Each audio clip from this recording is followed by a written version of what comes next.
I'm the president and CEO of Cooper University Hospital, which is based in Camden, New Jersey. It is a major teaching hospital and a regional tertiary care center serving southern New Jersey. It is also a level 1 trauma center, and we are the clinical campus for the Robert Wood Johnson Medical School in Camden. Camden City is one of the poorest cities in the United States, with approximately 40% of its households living below the federal poverty level, and Cooper is the city's main healthcare provider.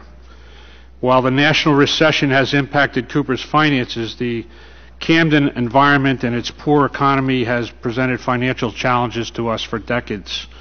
We have managed to grow over the past 8 years by recruiting some of the top doctors in the country and developing clinical centers of excellence. And this has enabled Cooper to attract New Jersey residents who at one time relied on the major medical academic centers in Philadelphia for their health care. Our strategy is to attract suburban insured patients to help us carry out our mission for the people of Camden.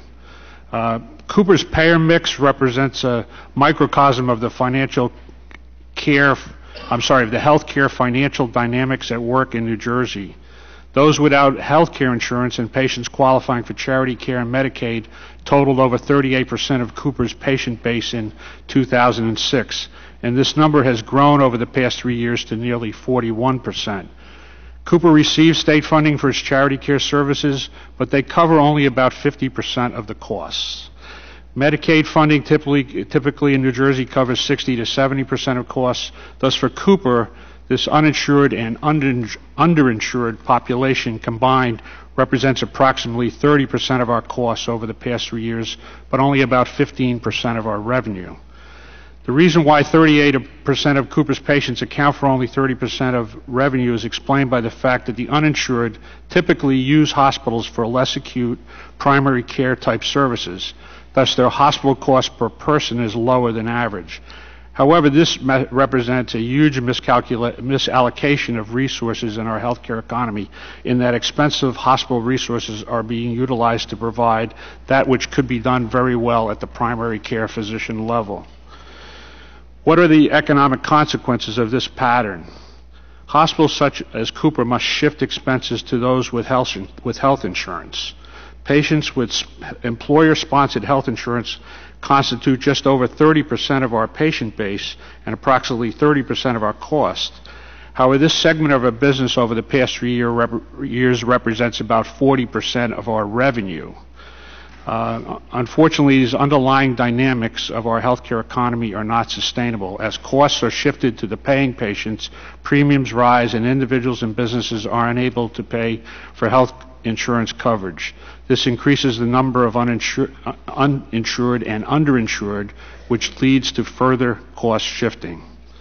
The picture I have drawn of Cooper and the healthcare economy in Camden can be found throughout New Jersey, albeit to a somewhat lesser extent in the state as a whole. Over the last 6 years, the percentage of uninsured charity care and Medicaid hospital cases have grown from 14.8% to 18.5%. Insured cases have declined from 47.6% to 41.9%. During the same period, provision of hospital charity care service priced at Medicaid rates grew from $624 million to $945 million annually. This represents an annual growth rate of 8.6% per year.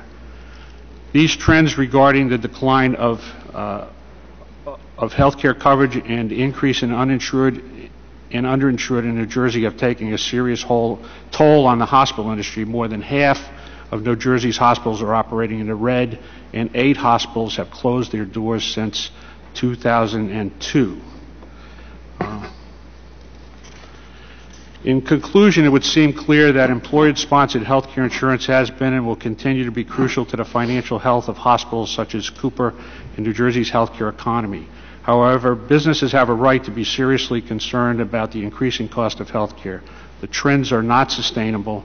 The cornerstone of health care reform is the expansion of insurance coverage to all Americans, and employer-sponsored plans will play a key role. It will also be important for there to be stability in health insurance premiums so that businesses and individuals are able to adequately plan to meet their obligations. This, in turn, will require a decline in the rate of health care cost inflation. We stand ready to do our part to better manage care and reduce unnecessary hospitalizations and improve the quality and cost efficiency of health care services. Thank you.